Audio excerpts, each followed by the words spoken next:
Good morning. Back at the combine this morning. I was supposed to be having a week, well, I thought I was having a week off this week, but it turns out I've got my dates wrong.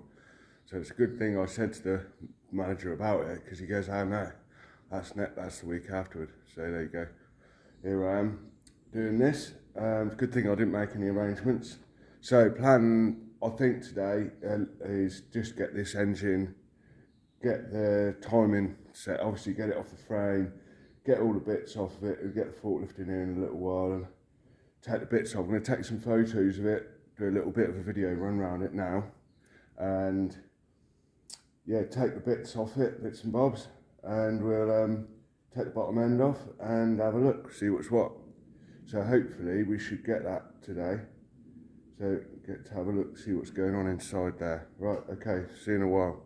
I'm just going to have a quick run round.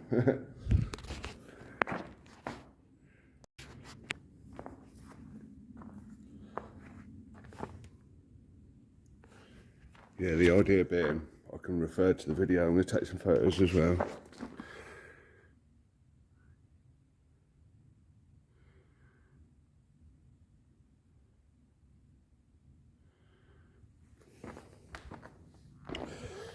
Obviously, all this has got to come off this timing case.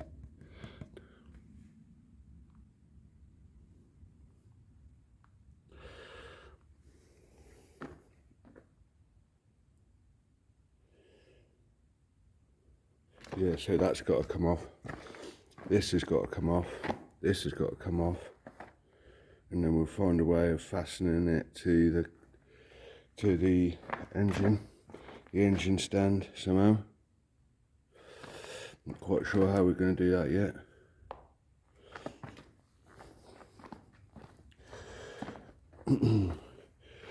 There is bolts there, bolt holes there and there. I don't know whether they're strong enough.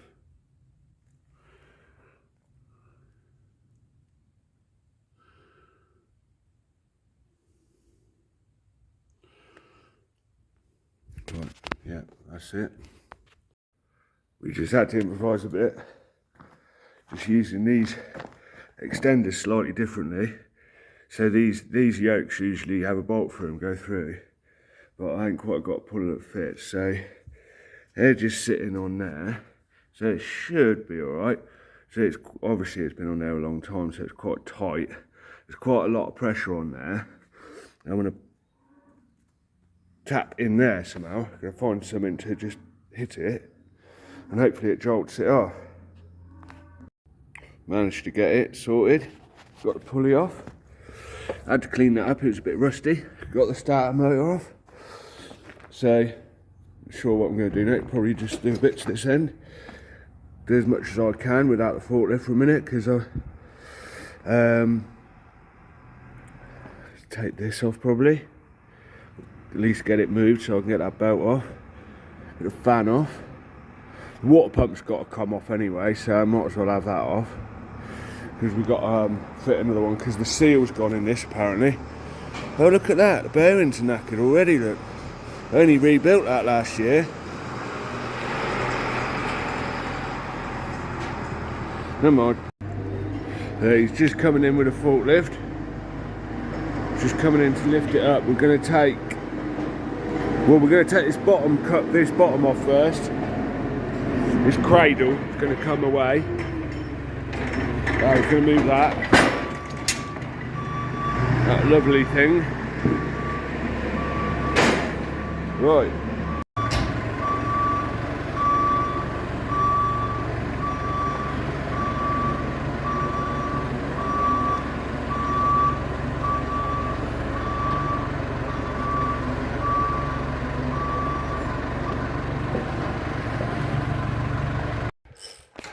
There you go, we've got the cradle off. Going to pressure wash this. Get it all the muck off it. It's been on there for years. And then take the bell housing off of the engine. And the timing cover. Well, we take the bell housing off first so we can put it on the engine hoist. And then we'll do this end. Put that end first because we're going to bolt it on that end by the look of it. I'm going to get the thing out, the engine tower up first, so we can decide exactly where we're going to put it. But it's going well. We've only been here a couple of hours and we're getting on all right. My Clayson. Yeah, there you go. That's my engine stand. I bought this from up in Scotland. I actually bought it with the intention of doing the Model C engine. My last Model C, the one that caught fire. That would have been a lot of work, to be honest, but in a way it kind of did me a favour that it caught fire, because I'd still been doing it now. But yeah, I went and got this engine hoist.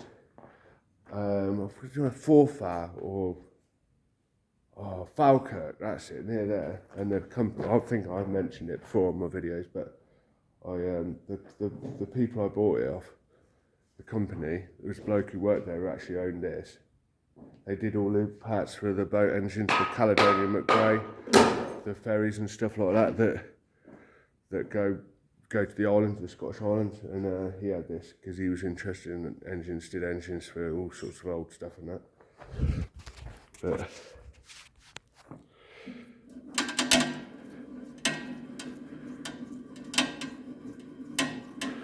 there you go.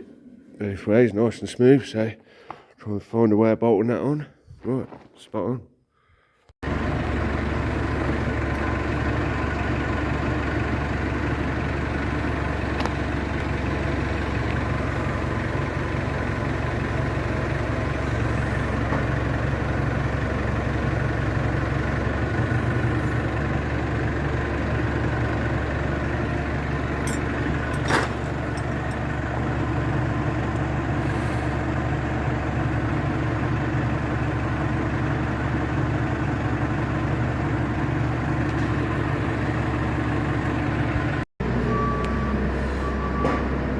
It's hanging down pretty well. We managed to get it bolted on here, so quite a lot of pressure on it. But see, the beauty of this is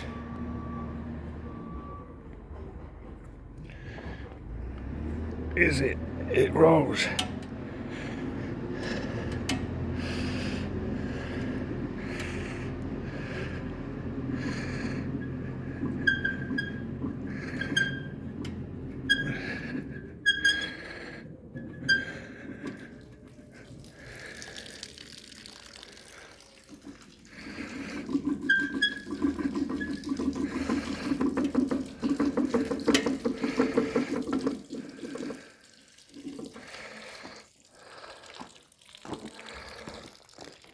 Oh look, there's a little access hole there, look.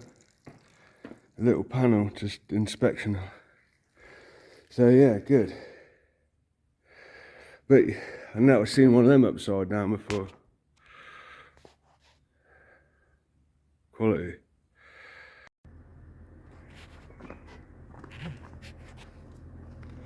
Okay, it doesn't seem to be that much, obviously I haven't gone right into it now, but it doesn't seem to be that much wrong with it. Just taking the timing case off. Got to take this off. Got to set, obviously make sure the timing marks are in the right place before we do anything too drastic. Want to make sure we set it the way it's meant to be, obviously. Take that's got to come off. And yeah, see how it goes.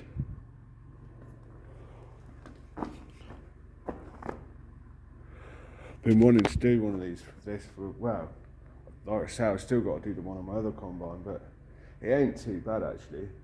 But this is sort of like, in a sense, sort of new territory for me. I don't do a lot of engines.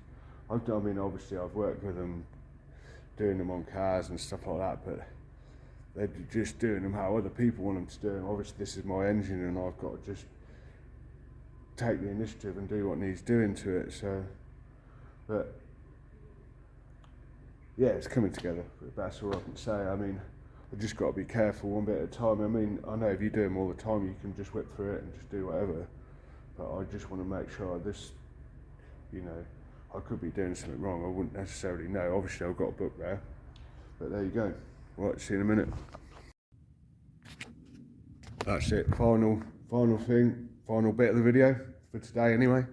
Just put the covers back on. I need to, before I go any further with the job, I'm going to make sure I've got some paint, like a paint pen, get some brake cleaner and clean off the oil from the timing casing, so I can mark exactly where the timing goes.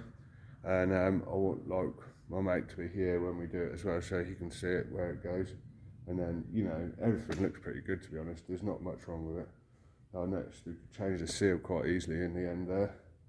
And yeah, I'm not sure exactly yet what's causing the low pressure. I haven't found anything yet. Not exactly. Yeah, we'll just have to see. Yeah, my suspicion is it's one of the bearings. Well, there is one of them that's a tiny bit looser than the others, but I'd need to know more about what tolerances there needs to be and everything. So yeah, as soon as I know what the measurements are and everything like that, and the tolerances between everything, it should say in the book, so we'll have it apart and have a look, get some stuff to measure it nicely, and then we know. Yeah, so that's basically that for a week or so. So I'll see you again next time.